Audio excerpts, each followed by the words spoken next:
first really big crush I remember having was when I was 15. And at the time, I didn't really recognize it for what it was. All I knew was that this girl was special and that I wanted to be around her all the time. And I would try to explain this in my mind, rationalize it. I would think things like, maybe we knew each other in the pre-existence and we're destined to be friends. Maybe there's something we are meant to do for each other. But looking back, I know that it was just a crush. And it matched everything that everybody said crushes felt like, and it took me a few years. It wasn't until I was 17 that I first started realizing that it wasn't just friendship. I remember one night laying in bed, staring at the clock in the darkness at night, thinking about this girl that I liked and feeling this sense of dread just overcoming me and worry, and that's when I realized that I had to stay in denial or suffer, I guess. So I did really well at denying what was happening and what was going on, and a part of me knew the whole time, but I wouldn't even admit to myself, because if I admitted it to myself, then that meant it would be true, and I couldn't let that happen. But it was hard to deny after a while, even to myself, and things became really hard. I felt so wrong. I felt damned. And I felt dirty. But I also loved the feelings in some way because it was love, and it felt good. Even when I felt so bad about it and guilty, it felt good.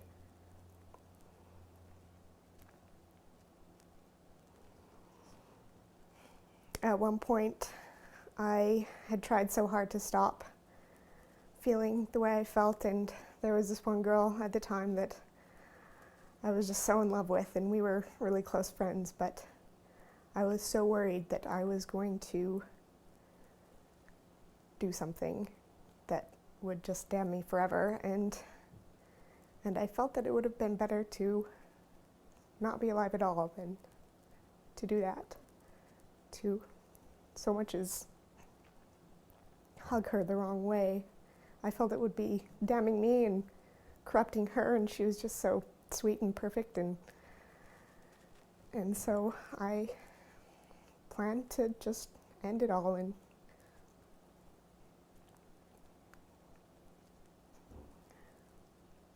I didn't, luckily, clearly, but that was the hardest time for me.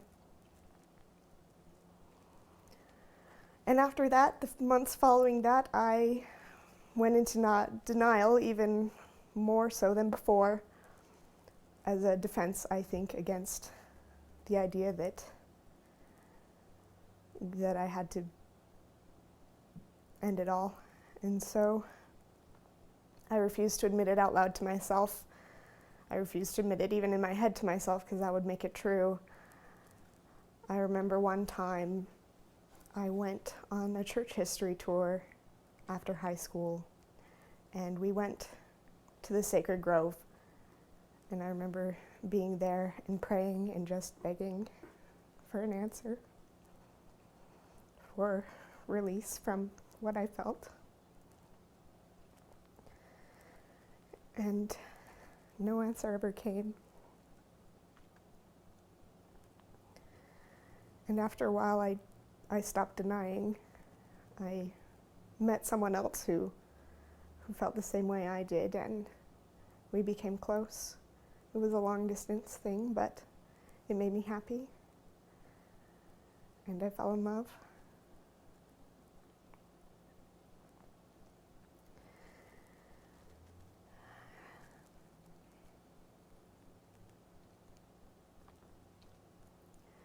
And after a while, I started feeling like staying in the church, which I had believed in with all my heart, started to feel almost abusive. Why would a God who supposedly loved me make me do this, put me through the Abrahamic trial that just seemed wrong and abusive and the opposite of loving? And that's when I really stopped believing, I guess, because the God that I had been taught was God and loving and just wanted me to be happy and return home, that God wouldn't leave me to suffer this way. And so I stopped believing in that God and started really building up my own worldview. That was probably the most liberating thing, was looking at everything I had believed up until this point and thinking, does this really make sense to me? Do I really believe this? Does it really resonate with what I think is truth? And I had to rebuild my entire belief system off of this. And it was confusing and hard, but also very freeing. And I'm grateful now that I went through what I did, because I don't think otherwise that I would have been forced to really examine myself and my beliefs. Coming out was hard and not hard. A lot of times I didn't even have to come out at all. Someone else had told my brother, and my mom found out on her own. I don't know how, still to this day, but she found out somehow, and it didn't really go over very well. There was a lot of tears and crying, and what did I do wrong to raise you? And eventually now we've just come to a place where we don't talk about it. It's like, don't ask, don't tell, and that's difficult for me because I'm in a place where I accept myself and I accept my relationships, and I think it's one of the most beautiful things about me, and it's difficult not to include family in that. But I don't want to make anybody uncomfortable, and I'm worried about the disappointment.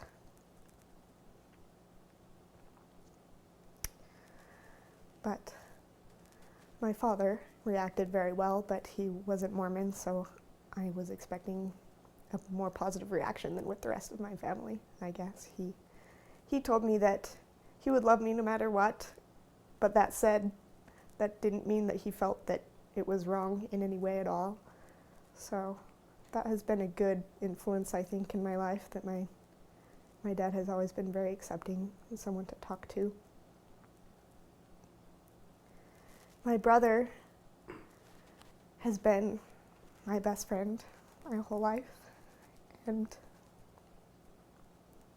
he's been pretty good about it. We don't really talk about it very much, but he was told by a friend of mine who wanted him to sort of help save my soul, I guess, and bring me back, and I didn't know that he'd been told and that he'd known for months, and I wrote him a letter, and then he said, I know already, and he was a little mad, I think, that I hadn't tried to go to a bishop or work through my issues through the church, and that I had just done it on my own. But one day I remember driving in the car with him, and he was going to BYU, and one of his professors had given a lecture that had mentioned differences between straight people and gay people a lot of ways biologically. He was going into biology, and he said, and that's when I realized that you didn't choose this, that it's just the way you are. So it's good to know that he understands that.